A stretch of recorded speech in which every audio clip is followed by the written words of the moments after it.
Materinya itu masih melanjutkan dari materi yang sebelumnya, pemanfaatan ya ICT untuk organizational and social life. Sebentar.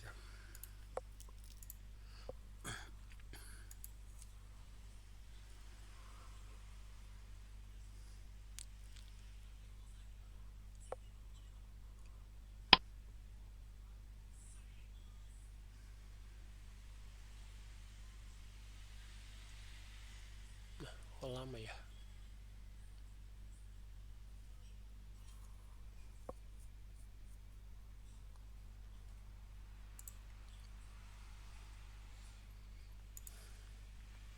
Baik, saya cuma mengulang apa yang minggu lalu sudah ditampilkan, bahwa TIK sebagai alat bantu sebuah sistem informasi ini mempunyai sifat sosial, mempunyai sifat teknis, dan mempunyai sifat kelembagaan ya. Kemarin juga sudah dibahas, misalkan untuk sosial TIK, TIK ditafsirkan dan digunakan dengan cara berbeda oleh orang yang berbeda sesuai dengan keilmuannya, sesuai dengan budayanya, sesuai dengan latar belakangnya ya. Lalu sifat teknis,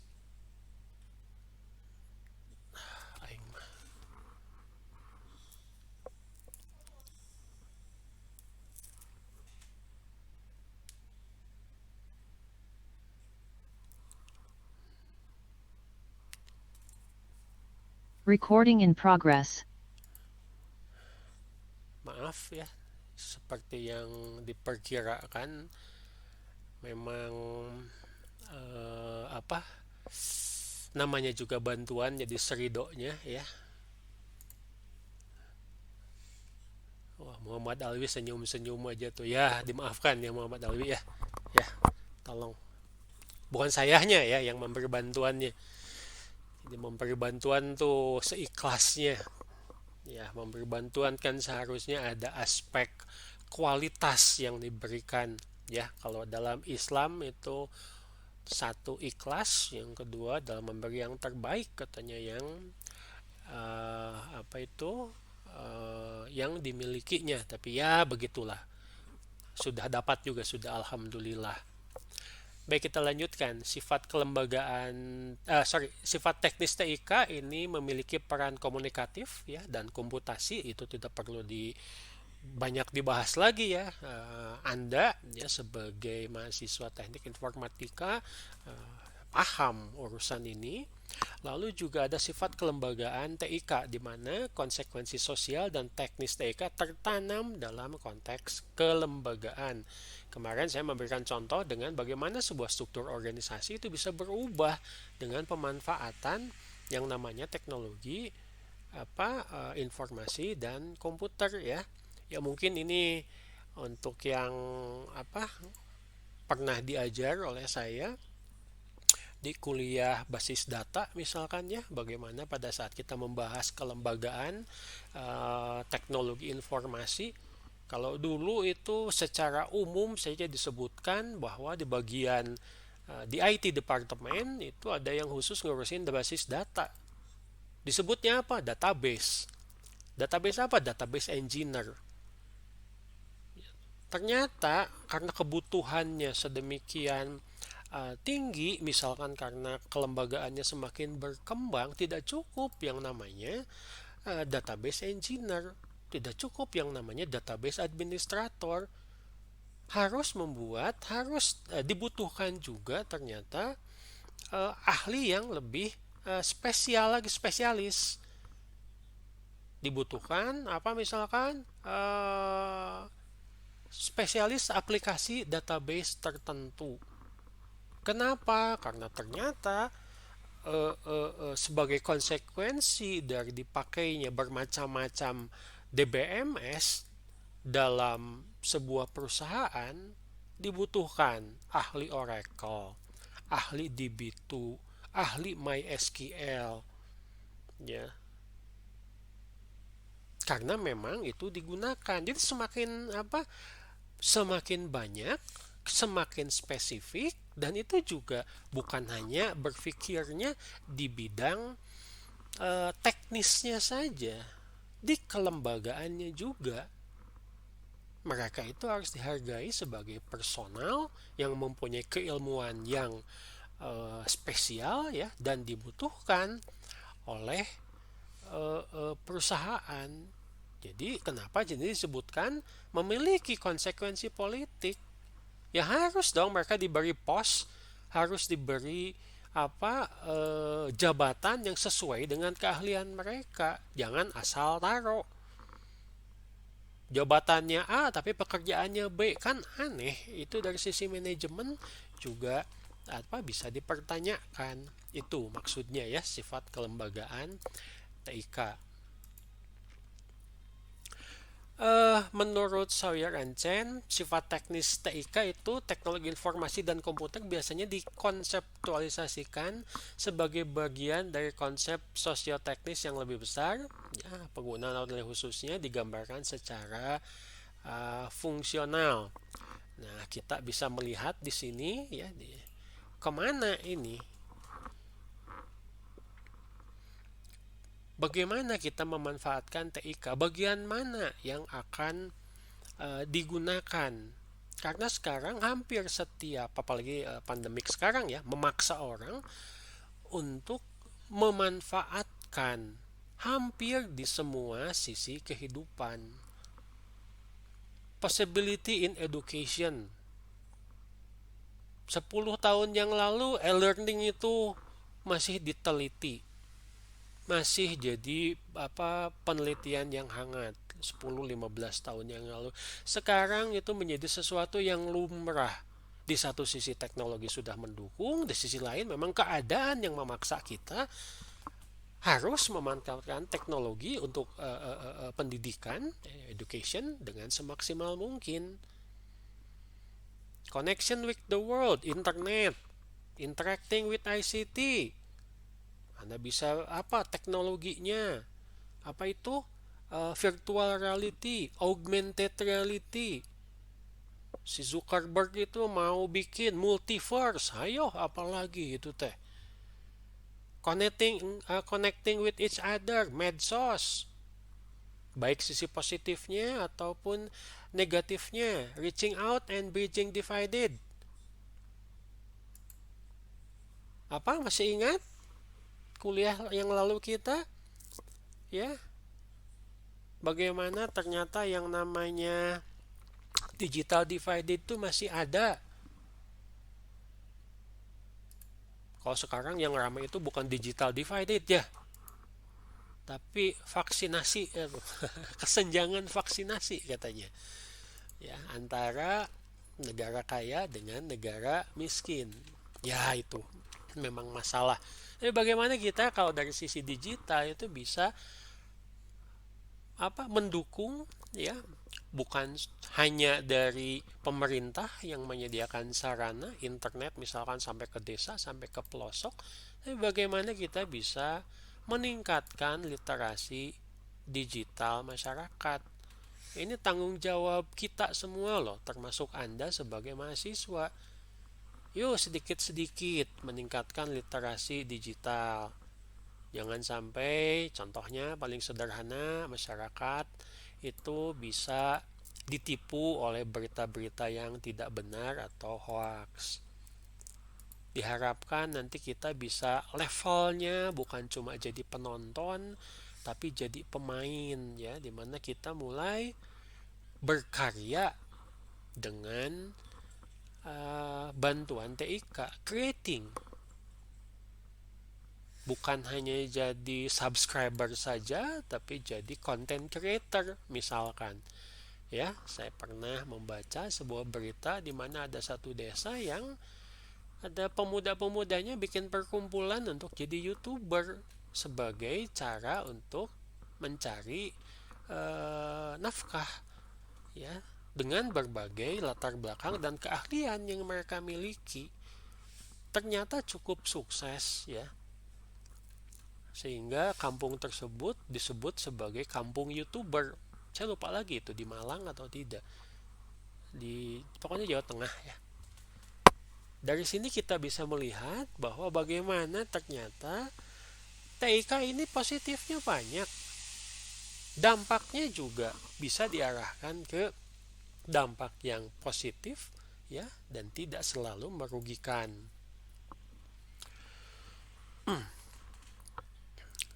Lalu TIK memiliki peran komunikasi dan komputasional ya. Jadi peran TIK hanya menekankan beberapa proses pemrosesan informasi, misalkan ukuran dan isi perpustakaan digital,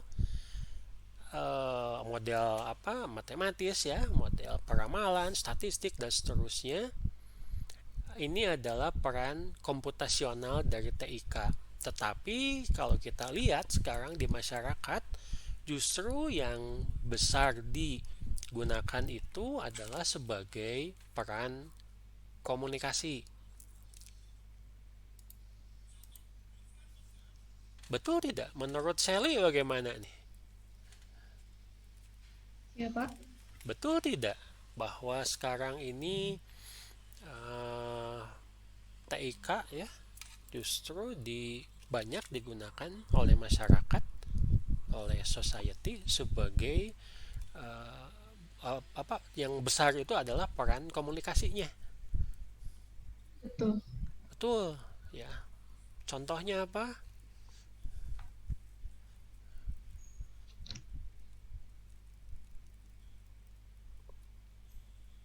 Ya, kok susah mengasih contohnya? Maaf, Bapak tadi koreksinya agak ini. Oh, contohnya apa? Peran komunikasi di masyarakat? Contohnya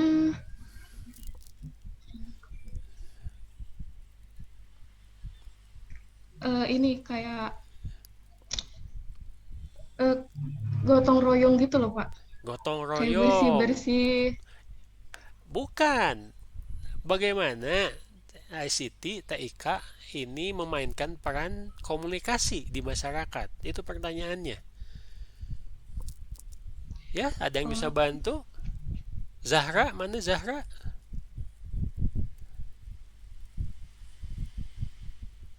Dia bisa bantu?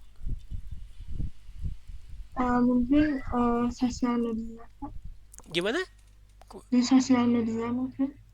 Kurang jelas, sorry. Di sosial media mungkin, Pak. Sosial media. Ya, ya itu salah satunya. Ya, jadi kita bisa melihat. Coba saya tanya nih, ada yang bisa bertahan hidup seminggu tanpa sosmed? Hmm? Kok senyum-senyum? Wah, Twitter baru down 3 jam saja. Wah, jagat netizen itu sudah heboh ya. Ya itu contohnya. Baik, ini adalah apa kita melihat itu sebagai komputer dalam berbagai bentuk, sebagai aplikasi dalam berbagai bungkus interaksi dan user interface ya. Bagaimana ternyata ini sudah sampai kemana-mana, ke pelosok, sudah biasa digunakan oleh orang. Baik, kita lihat ini sekarang melihat ke pemanfaatannya ya, contoh-contoh di mana eh, berimbas ya, ada dampaknya baik personal, baik organisasi maupun ke society. Contoh yang pertama adalah komputer networking atau jaringan komputer, di mana ya tahun 97 ya, sebelum boomingnya internet mungkin ya, menyatakan bahwa alat rekayasa perangkat lunak yang dirancang untuk mendukung komputasi lebih sering digunakan untuk mendukung komunikasi. Pernyataannya ini tahun 97 dan ternyata terbukti sekarang ya. Komputer networking yang tentu saja diperkuat oleh presentasi web multimedia gambar, suara, film atau video, foto ya, menyoroti peran komunikasi dari teknologi informasi terkini, dan ini tidak mungkin bisa dilaksanakan tanpa jaringan internet ya, jaringan antar komputer ya. Mungkin Anda pernah ini ya, dengar berita atau mungkin juga mengalaminya pada saat internet bermasalah. Wah, sekarang seakan-akan dunia berhenti, seakan-akan dunia kiamat, yaitu karena kita memang sangat tergantung kepada internet. Pertanyaannya adalah, apakah jaringan komputer menghilangkan ruang dan waktu? TIK memungkinkan orang dan organisasi mengurangi beberapa hal mengenai ruang dan waktu komunikasi dengan cara yang tidak dipahami ya.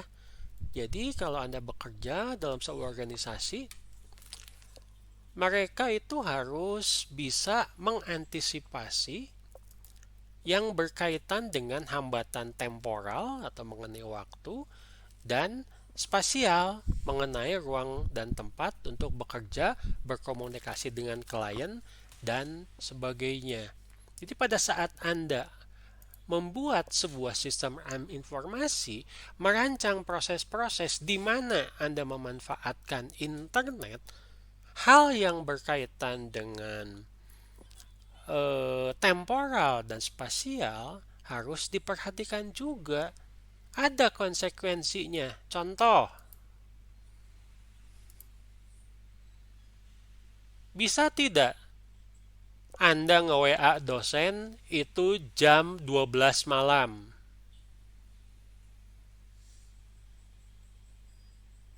Bisa tidak? Bisa, Pak. Bisa. Pertanyaan selanjutnya adalah, beretika tidak? Sopan tidak? Tidak, Pak. Tidak. Tahu dari mana Anda tidak sopannya? Ya ada etika ya, ada sopan santun ya. Ada ya. Tetapi ternyata teknologi bisa melakukan seperti itu. Gimana nih caranya?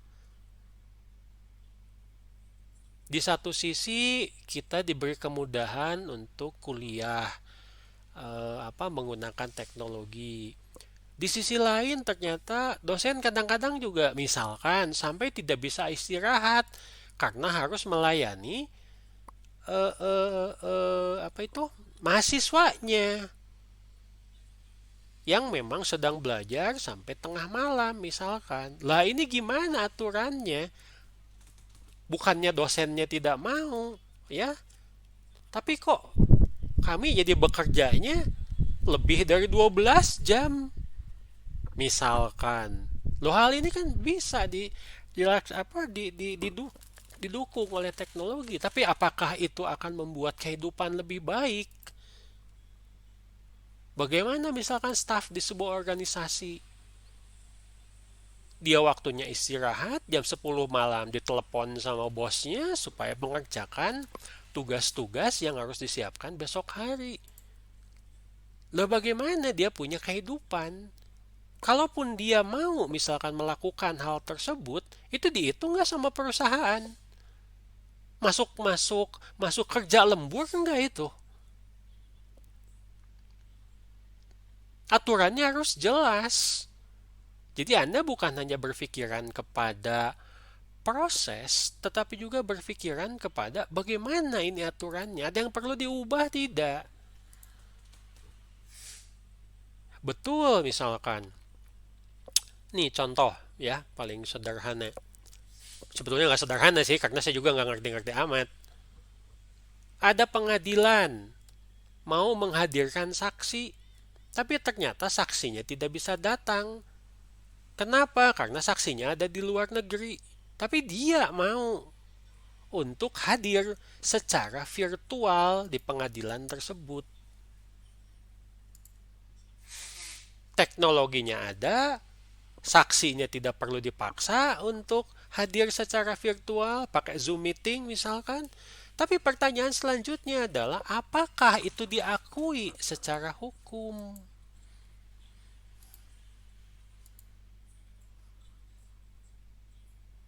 Hati-hati, beda loh antara bisa dan sesuai peraturan. Ya, Anda misalkan butuh surat keputusan dari Pak Dekan, dari Bu Kaprodi, terus dikirim pakai tanda tangan digital, misalkan, ya. Pertanyaan selanjutnya, secara legal, secara hukum, surat tersebut sah atau tidak pakai tanda tangan digital. Sekarang misalkan ya, saya baru memperbaiki apa itu kakak ya, kartu keluarga. Kartu keluarga sekarang itu tidak dalam bentuk kertas lagi, tapi dalam bentuk PDF. Yang penting adalah sudah punya nomor kakak, sudah ada QR code-nya. Saya yakin bahwa penggunaan QR code itu harus diiringi dengan perubahan aturan. Jadi, apa yang harus Anda pikirkan adalah jangan sampai satu, mengusulkan teknologi misalkan dari internet yang ternyata melanggar aturan, terutama aturan hukum ya. Yang kedua adalah Anda harus pikirkan juga apakah proses ini mengubah aturan yang ada di perusahaan atau tidak. Maksudnya peraturan perusahaan perlu diubah atau tidak. Itu konsekuensi. Meskipun Anda bukan ahli di bidang itu, tetap harus Anda pikirkan. Ada sebuah TA ya, mahasiswa. Salah satunya itu adalah file itu dia transfer jadi file digital semua, termasuk tanda tangan digital. Meskipun dia tidak meneliti di bidang aturannya, di kesimpulan dan saran penelitian, si mahasiswa tetap menyatakan bahwa teknologi ini bisa digunakan dengan catatan bahwa aturan-aturan di perusahaan tersebut harus disesuaikan supaya tanda tangan digital, digital signature, itu dianggap sama nilainya dengan tanda tangan biasa. Atau apa sih istilahnya teh? Tanda tangan basah. Itu kan istilahnya ya. Betul. Nah, contohnya tadi ya, penggunaan QR code dalam apa itu? Dalam kartu keluarga. Sehingga kalau kartu keluarga sekarang itu udah nggak perlu yang namanya legalisir pakai cap basah, tanda tangan dan seterusnya. Tinggal scan aja QR code-nya. Ya. Bandingkan dengan data yang ada di Dinas Pendudukan dan Catatan Sipil. Ada itu datanya. Seharusnya ya tercatat secara digital. Ada pertanyaan dulu untuk internet? Paling gampang nih.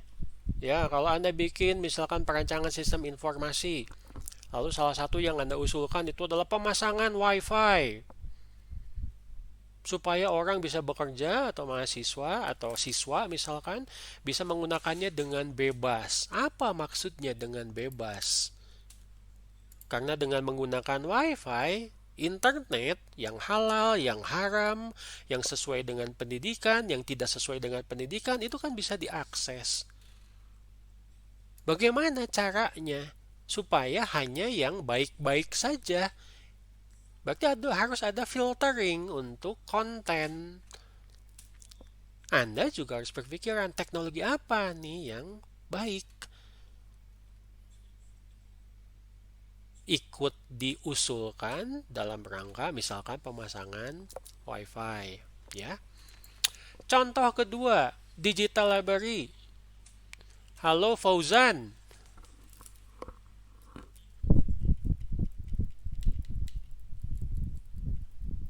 Fauzan Ihsanuddin.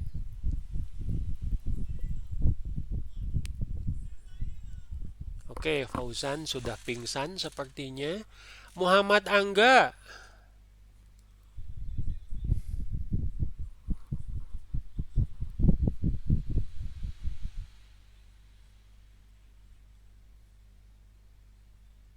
Pingsan juga. Halo, Wildan bisa dengar suara saya? Dari mana, Pak? Ya Anda. Oh, Cuma cek aja, cek suara. Tadi manggil Fauzan Ihsanuddin sama Angga kok nggak kedengeran? Coba Dio.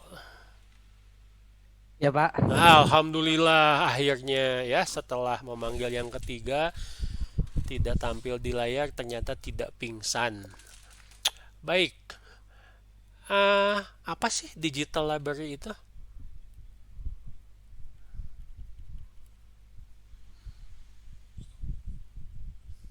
eh kayak untuk penyimpanan data kita di digital Pak. Dari digital Unpas punya nggak ya? Punya Pak. Bagus, ya berarti Anda pernah setidaknya berkunjung ke sana.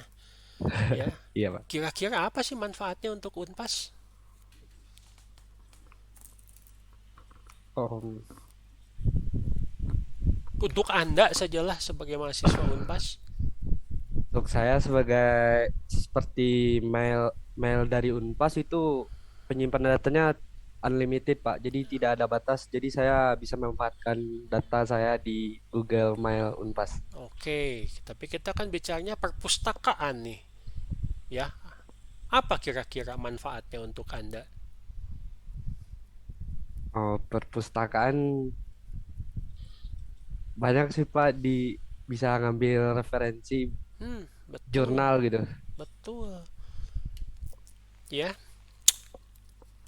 jadi perpustakaan digital, repository digital atau koleksi digital database ya, itu ternyata bukan hanya berbentuk file digital file teks digital saja seperti tadi yang disebutkan oleh Dio, jurnal ya, penelitian, tugas akhir, tetapi juga sebetulnya segala rupa ya multimedia, audio, video atau format media digital lainnya.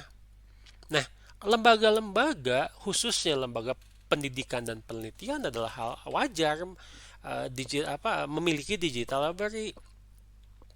Nah, perusahaan digital memerlukan waktu untuk pengembangan konstituensi ya. Jadi butuh waktu untuk bisa digunakan oleh penggunanya ya, oleh yang membutuhkan. Harus ada ini istilahnya diskresioner atau sesuai dengan kebijakan mendukung tujuan dari organisasi.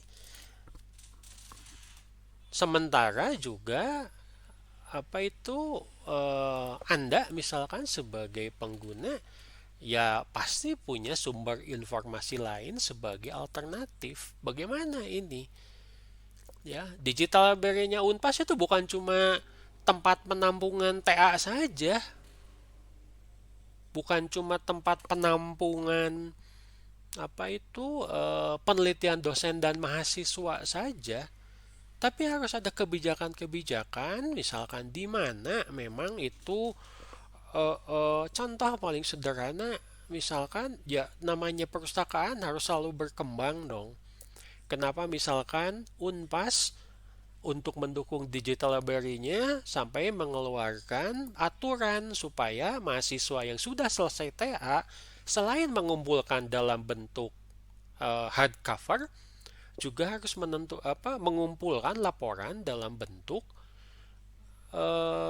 PDF digital ya, termasuk harus membuat paper ringkas dari si tugas akhirnya. Supaya nanti bisa dengan mudah. Digital library bukan semata-mata perpustakaan ya, tapi juga kumpulan pengetahuan, hasil penelitian misalkan yang dimiliki oleh Unpas. Sementara mahasiswa Unpas, mahasiswa dosen ini bisa mencarinya bukan hanya dari digital library. Bisa nyari di ResearchGate, bisa nyari di Google Scholar, bisa nyari di Sinta dan seterusnya dan seterusnya. Ya, di apa itu? Akademia, ya, banyak sekali pilihan yang berbasis website.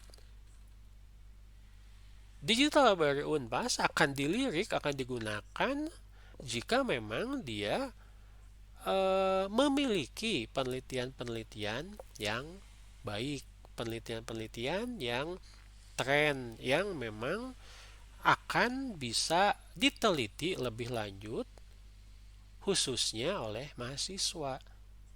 Ini tidak cukup hanya dibangun digital library, ya, tapi juga harus diiringi dengan aturan-aturan, dengan proses-proses dan prosedur yang mendukung. Ya, ini contohnya ya. Ya, sedikit membekankan diri lah ya. Saya nyari nama saya sendiri ternyata ada ya, alhamdulillah. Siapa tahu nggak ada gitu loh, saya nggak diakui ya. Hasil penelitian mahasiswa dan apa itu mahasiswa bimbingan saya dan saya sendiri ya. Jadi ini menjadi sumber pengetahuan misalkan untuk penelitian. Salah satu aturan misalkan yang harus Anda pikirkan itu adalah bagaimana antar satu digital library itu bisa berbagi dengan digital library yang lain. Misalkan berkaitan dengan sebuah sebuah kegiatan, apakah konferensi, apakah seminar atau kegiatan ilmiah yang lain. Ini contohnya. Ya.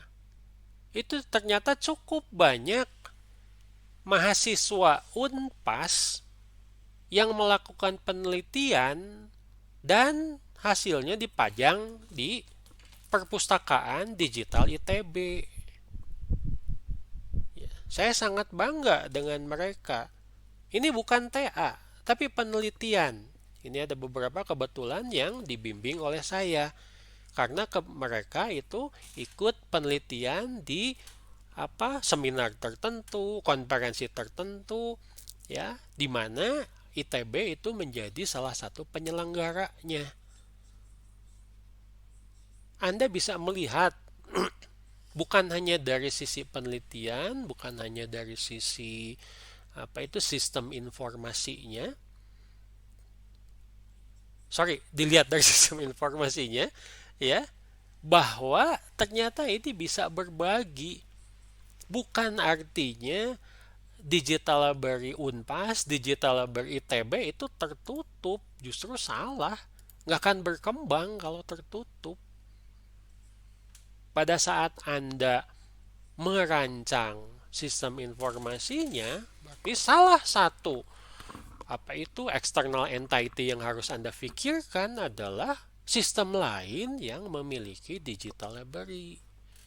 Bagaimana nih kita bisa saling bertukar data?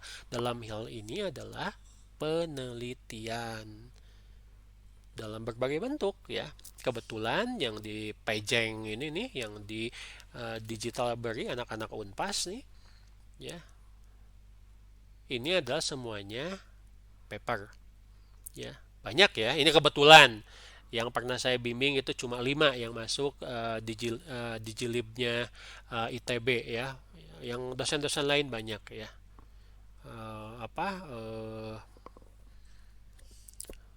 Dari Pak Sali misalkan ya, dari Bu Santi ya, dari Pak Asep ya, dan lain-lain dosen-dosen. Nah, SI itu cukup banyak yang di posting ya, bukan hanya di digital library-nya Unpas, tetapi juga yang lain ya. Ya, coba ya yang hal seperti ini bisa diikutin. Baik. Selanjutnya adalah TIK jarang, ini yang kita bahas minggu lalu ya, diperdalam. TIK jarang menyebabkan transformasi sosial. Jadi Guevara dan Org tahun 96 mengklaim bahwa sifat pekerjaan saat ini sedang menjalani transformasi yang lengkap. Teknologi informasi mendasari transformasi ini. Betul?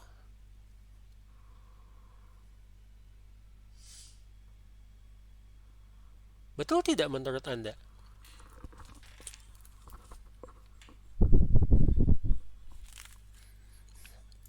Ada komentar? Ferdi Yonatan? Mana Ferdi Yonatan? Ya, Pak. Ya, betul.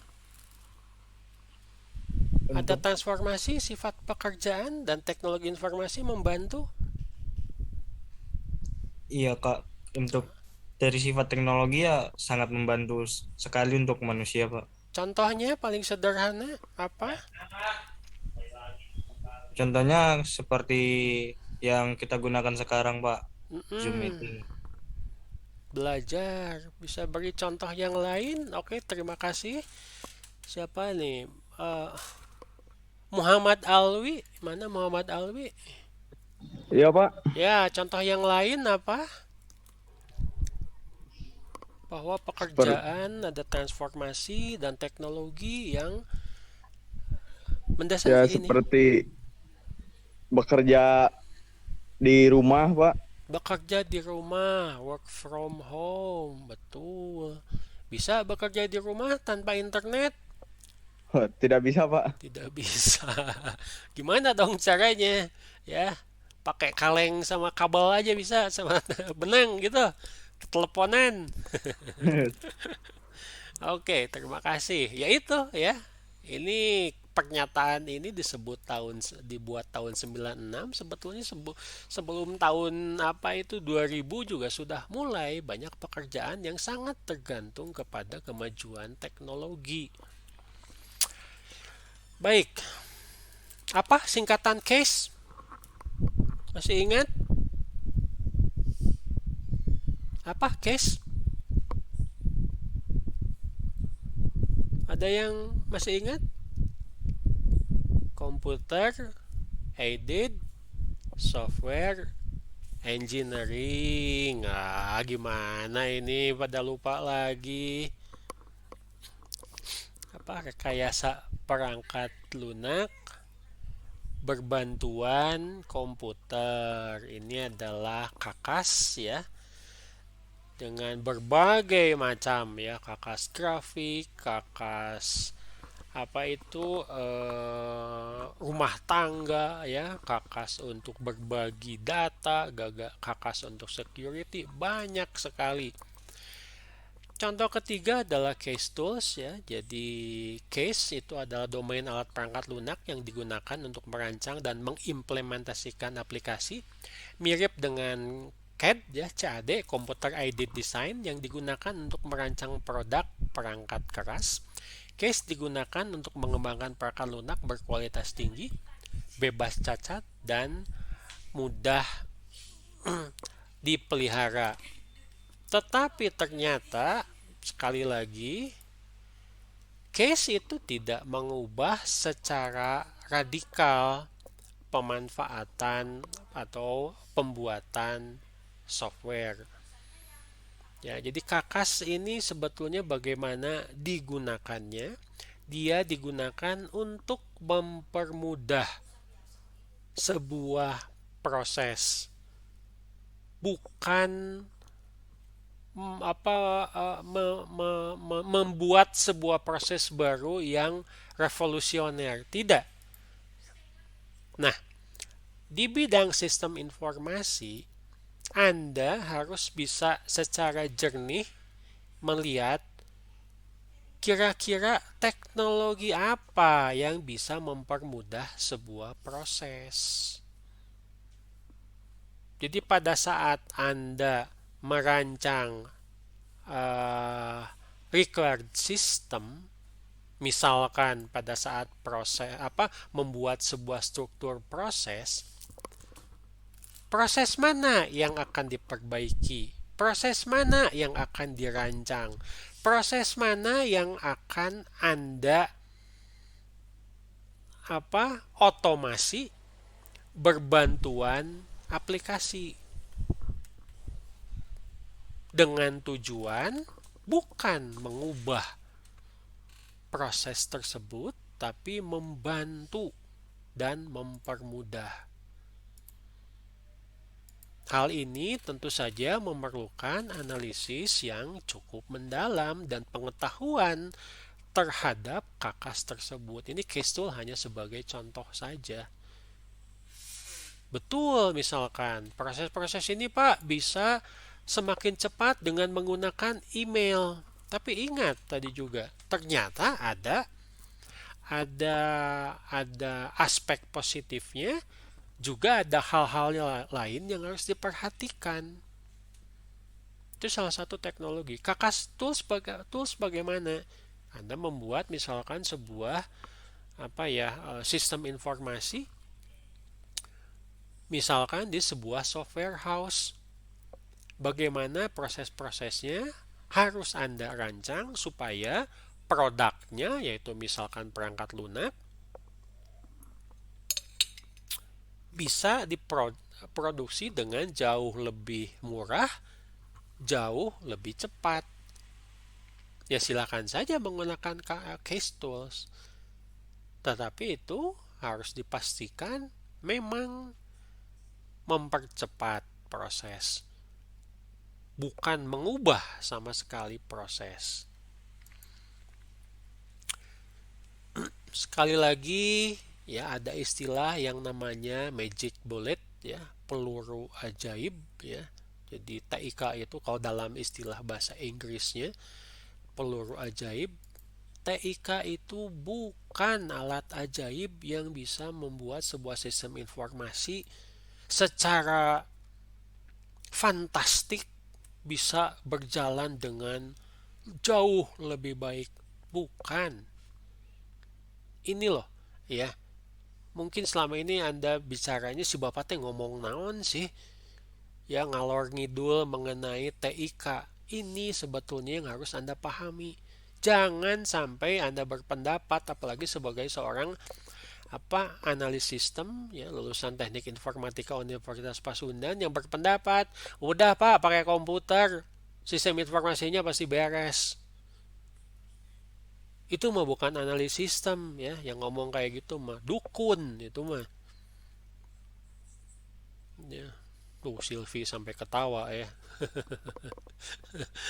Bukan alat ajaib, ya. Tidak menyelesaikan semuanya. Anda harus paham, ini cuma alat bantu. Salah pilih alat bantu, masalah yang Anda dapatkan.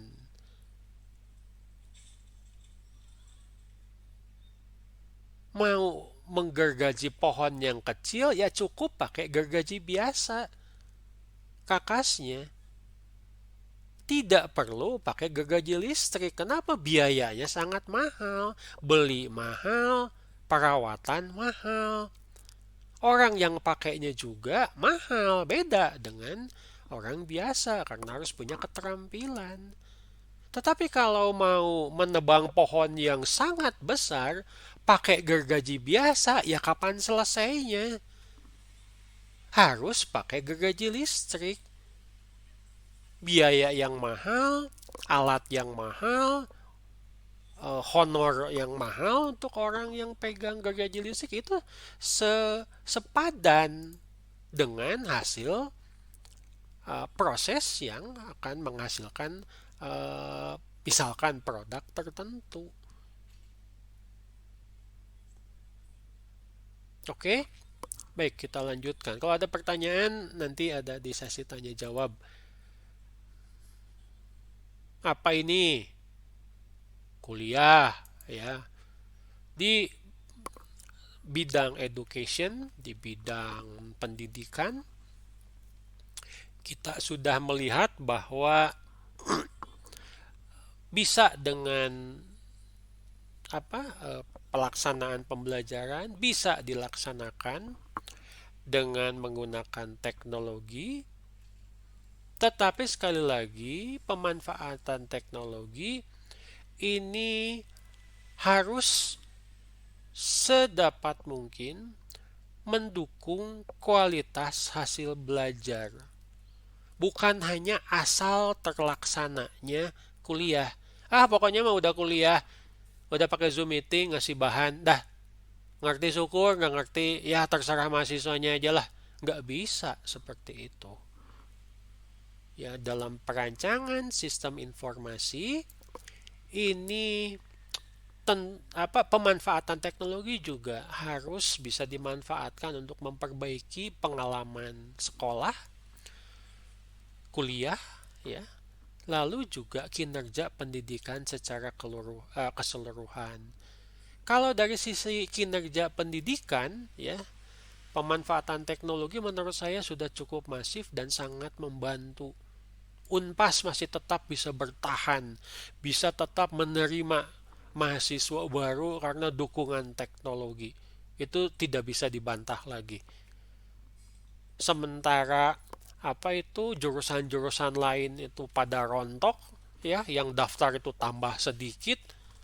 Mahasiswa yang daftar ke Teknik Informatika Unpas betul menurun, tapi juga menurunnya tidak signifikan. Tahun-tahun yang lalu juga kita pernah menerima dengan jumlah yang sama, bahkan sebelum pandemik. Itu bisa membuktikan bahwa teknologi itu sangat membantu. Tetapi juga tujuan dari pendidikan di Unpas, bagaimana teknologi ini bisa mendukung penyelesaian sekolah, bisa mendukung Anda lulus di wisuda dan nanti bisa diterima di pasar kerja atau mendapat pekerjaan atau mungkin menciptakan pekerjaan. Bagaimana misalkan dosen-dosen ini dihimbau untuk mengkombinasikan berbagai teknologi supaya kualitas belajar ini bisa dipertahankan atau kalau mungkin bahkan ditingkatkan dibandingkan dengan tatap muka. Tidak cukup hanya e-learning. Kita butuh dukungan dari media sosial.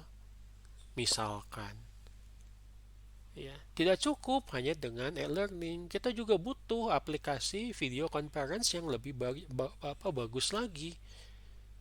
Itu contoh-contoh ya di bidang pendidikan.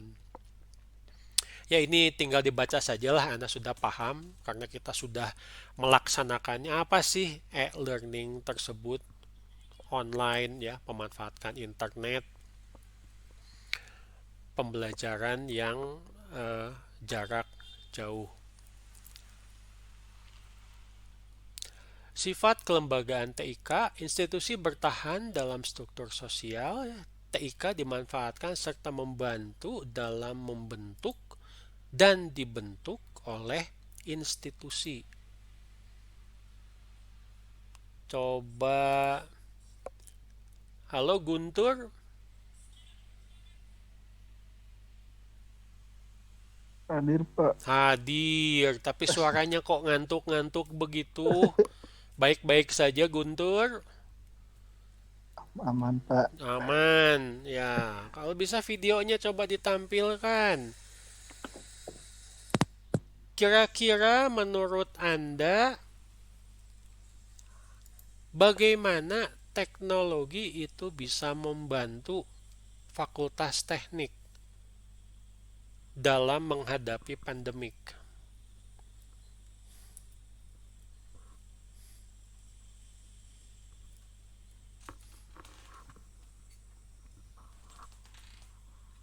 Ya, sebetulnya Anda tinggal menganalisis apa yang kita lakukan sekarang.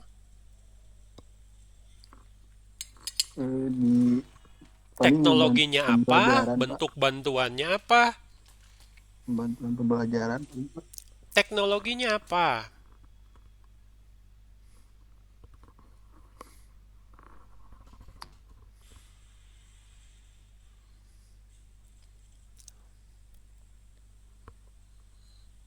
Wah, bingung. Kayaknya Guntur belum belum bangun nih. Coba Ferdi, bisa bantu? Mana Ferdi? Ya Pak, Ya,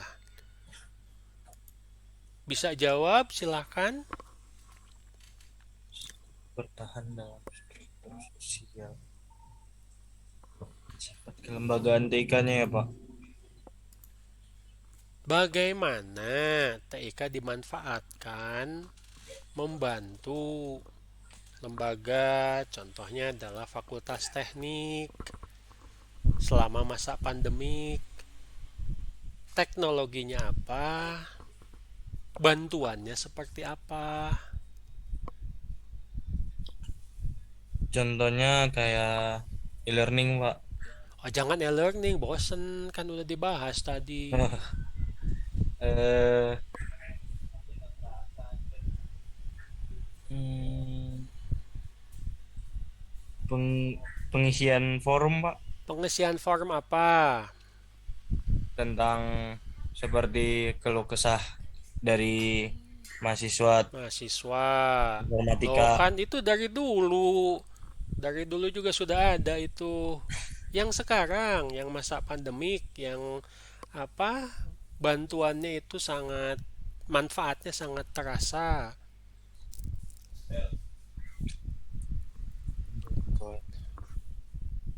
Teknologi apa ya, Pak? Apa ya? Nih, saya kasih dua kata kuncinya.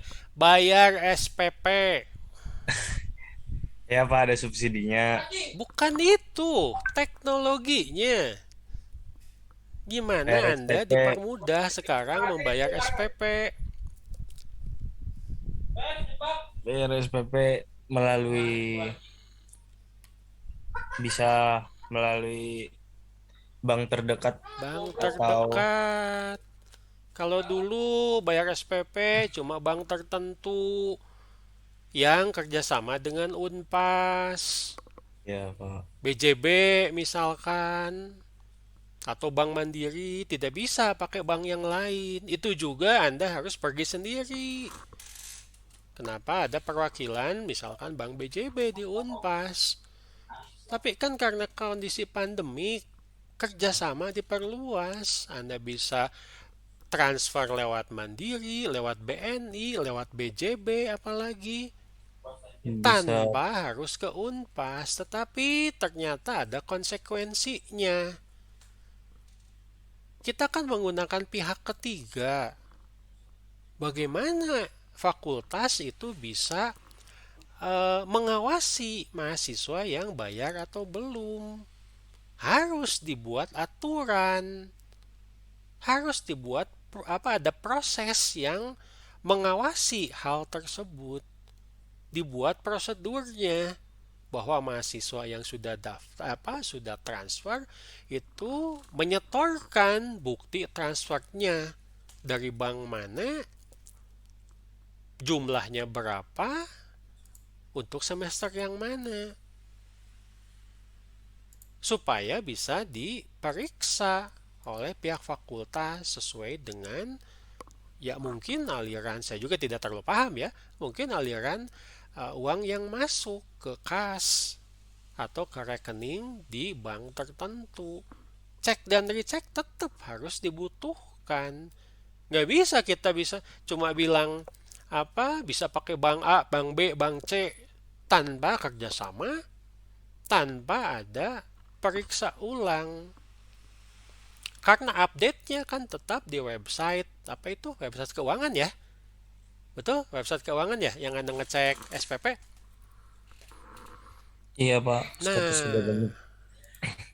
itu contohnya.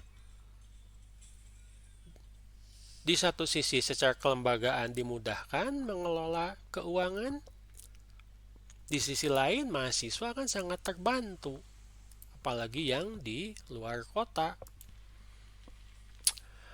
Baik,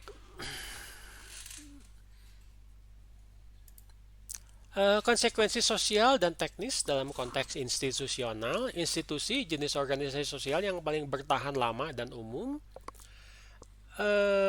keterikatan kelembagaan TIK berarti bahwa mereka tidak dapat dipahami atau dibahas di luar pengaturan kelembagaan tertentu, artinya ada lingkupnya ya. Jadi pemanfaatan TIK terutama untuk membantu proses-proses yang ada di dalam lingkup tersebut. Perbedaan dalam praktek profesional dalam satu organisasi formal menyebabkan berbagai respons terhadap TIK yang sama. Betul bahwa mungkin ada dua organisasi, ya katakanlah dua perguruan tinggi yang menggunakan teknologi yang sama, tetapi juga teknologinya ini harus disesuaikan dengan tujuan misalkan dari dua perguruan tinggi yang berbeda itu. Tidak setiap sistem informasi yang cocok di sebuah organisasi bisa langsung misalkan ditempelkan di organisasi lain yang mirip. Tiap organisasi itu unik, punya ciri khas sendiri. Ya, kalau kita lihat visi misi antara Unpas, ITB dengan UPI itu sama-sama punya visi dan misi, tapi pasti beda. Bagaimana nanti sistem informasi berbahan TIK itu kan untuk mendukung visi misinya. Baik, sistem lain yang juga cukup kompleks itu adalah Enterprise Resource Planning. Ini berbagai sistem disatukan, ya, mulai dari accounting, CRM, ya, Human Resource Management System, Project Management, dan seterusnya disatukan. Bagaimana itu caranya? Bagaimana memanfaatkan mengintegrasikan berbagai sistem, berbagai teknologi yang digunakan oleh sistem tersebut, tetapi semuanya itu mengacu kepada tujuan dari enterprise tersebut. Ya, saya tidak akan lama-lama di sini di ERP karena sudah ada kuliahnya sendiri ya. Sistem informasi enterprise ya akan dibahas lebih lanjut di sana. Tetapi kalau kita melihat gambarnya, Anda bisa melihat kompleksitas pengelolaan informasi. Ini harus terintegrasi dengan baik. Perusahaan enterprise ya kacau balau kalau semuanya tidak terintegrasi.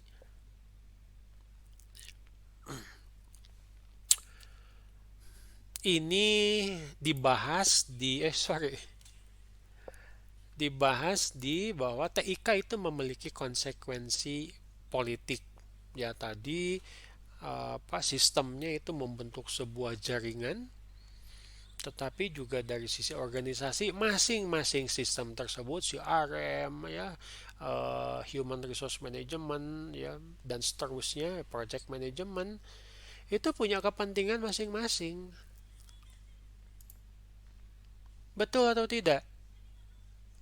Rumah Anda itu organisasi bukan? Ada anggota organisasinya tidak? Ada ayah, ada ibu, ada anak, mungkin ada kakek, mungkin ada nenek, mungkin ada cucu, mungkin ada pembantu. Yang terlibat dalam organisasi rumah tangga itu punya kepentingan masing-masing tidak?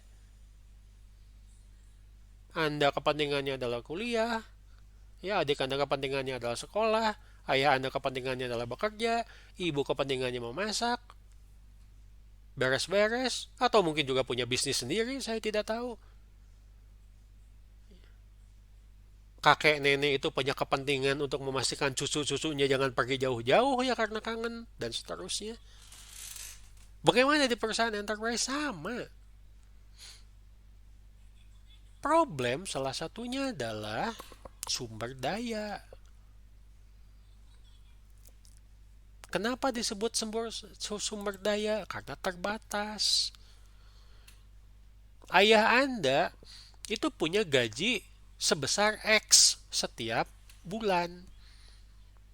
harus dibagi untuk berbagai pos dalam rumah tangga, untuk biaya sekolah, untuk biaya makan, untuk biaya main mungkin ya, rekreasi, dan seterusnya. Bagaimana dengan di perusahaan enterprise? Ya mirip-mirip juga. Kadang-kadang juga berbagai bagian dari organisasi itu mempunyai kepentingan politik yang berbeda. Mungkin juga bertentangan.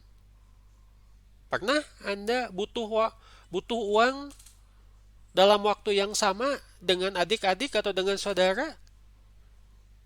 Saya yakin pernah. Sehingga ayah dan ibu itu harus menganalisis mana yang lebih penting untuk mengambil keputusan. Nah, di perusahaan enterprise, bagaimana TIK ini digunakan untuk membantu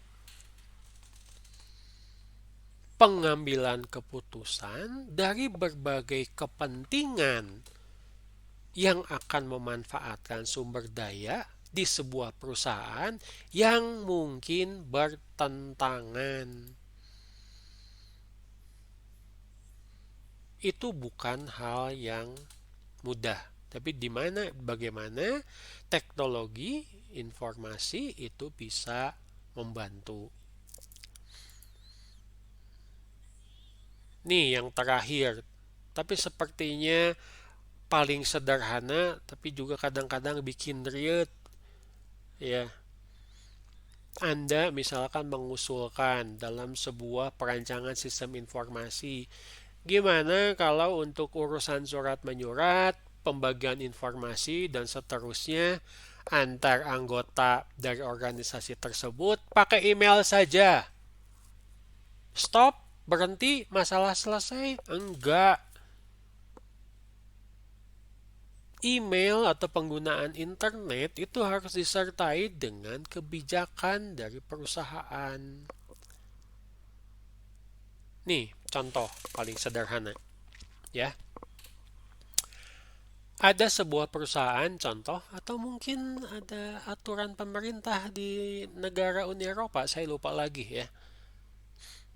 Kalau perusahaan memberikan email kepada pegawai-pegawainya berisi pemberitahuan atau mungkin permintaan persetujuan, sebentar saya tanya dulu. HP Anda langsung nyambung ke Gmail tidak? Atau ke email yang lain yang Anda miliki? Ya? Halo Sally? Iya, Bapak. HP Anda sudah apa tuh istilahnya tuh ya? Sinkron dengan Gmail? Jadi kalau ada yang kirim email, Anda bisa langsung tahu? Iya. Iya. Aji? Ya Pak, Halo Aji? halo Pak Adir Pak. Hadir. Gimana email Anda bisa diketahui dari HP? Bisa Pak langsung Pak Bisa. Gmail. Tolong itu jadi kebiasaan yang dipertahankan sampai Anda nanti bekerja. Ya. Kembali ke aturan tadi. Jika dalam 1 kali 24 jam si email yang sudah dikirimkan tersebut tidak ada jawaban, itu dianggap setuju dengan isi surat. Nggak boleh protes. Nggak boleh Anda demo. Anda kan sudah dikasih tahu, aturannya begini. Bukan hanya penyebaran informasi, proses penyebaran informasi atau kebijakan dan seterusnya itu menggunakan email, tapi emailnya sendiri juga ada aturannya. Itu harus dirancang dalam manajemen organisasi, bukan hanya digunakan.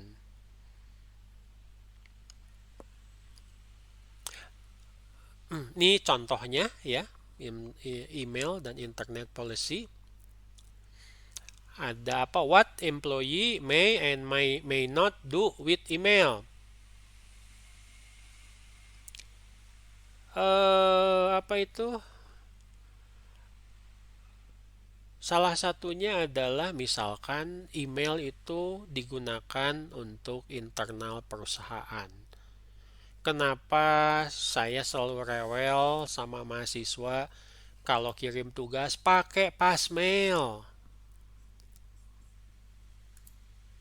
Biar kemungkinan salah kirim ke dosen itu semakin kecil.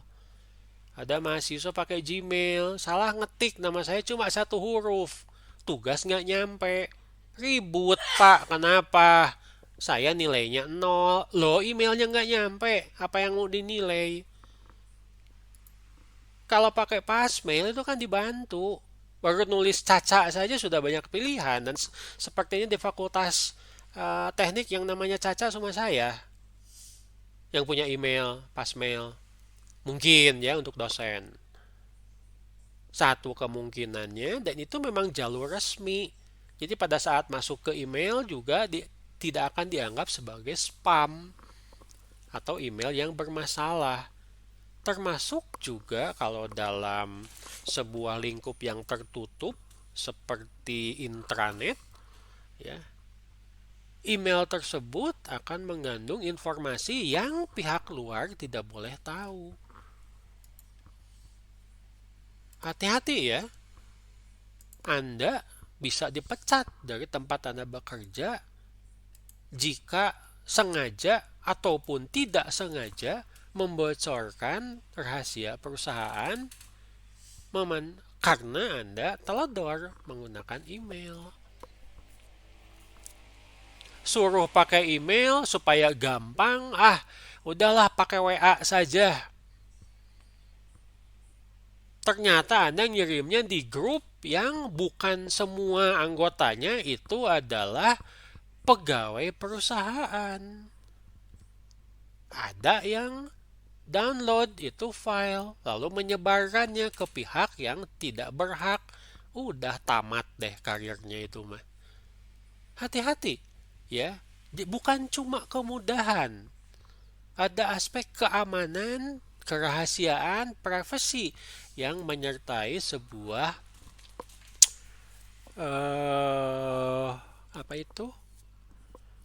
informasi.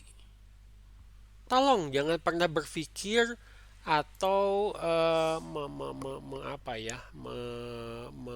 menggampangkan sesuatu.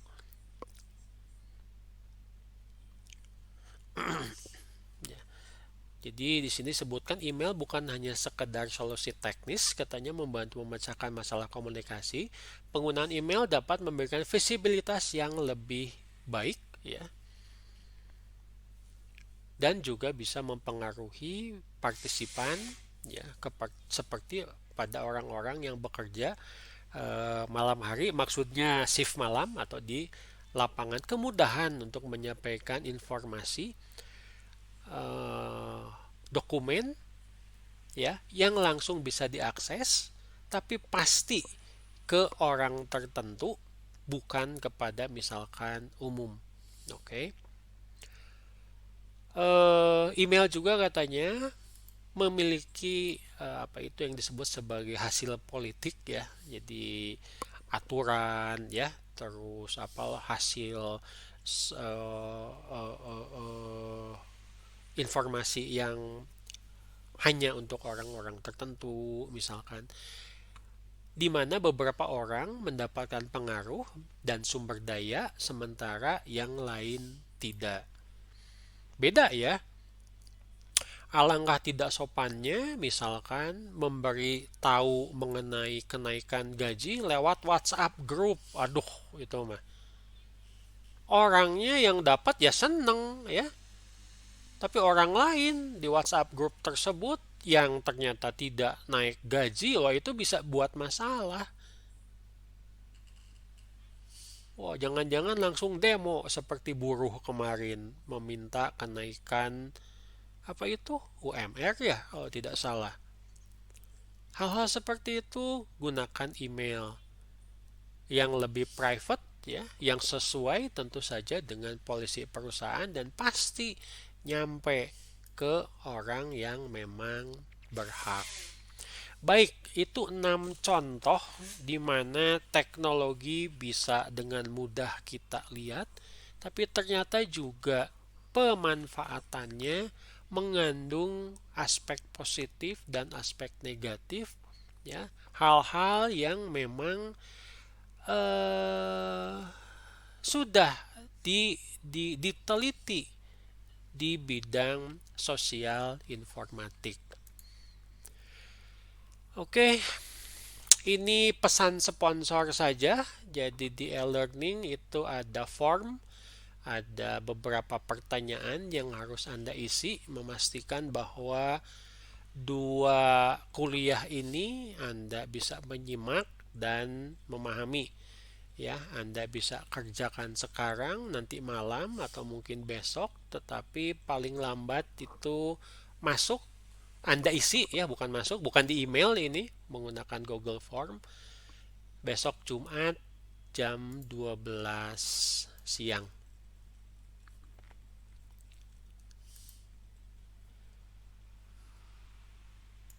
Oke. Silahkan kalau ada pertanyaan mau diskusi.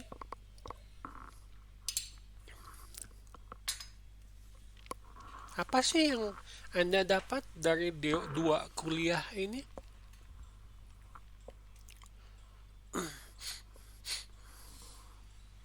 Halo, mana wajah-wajahnya? Sedemikian jelekkah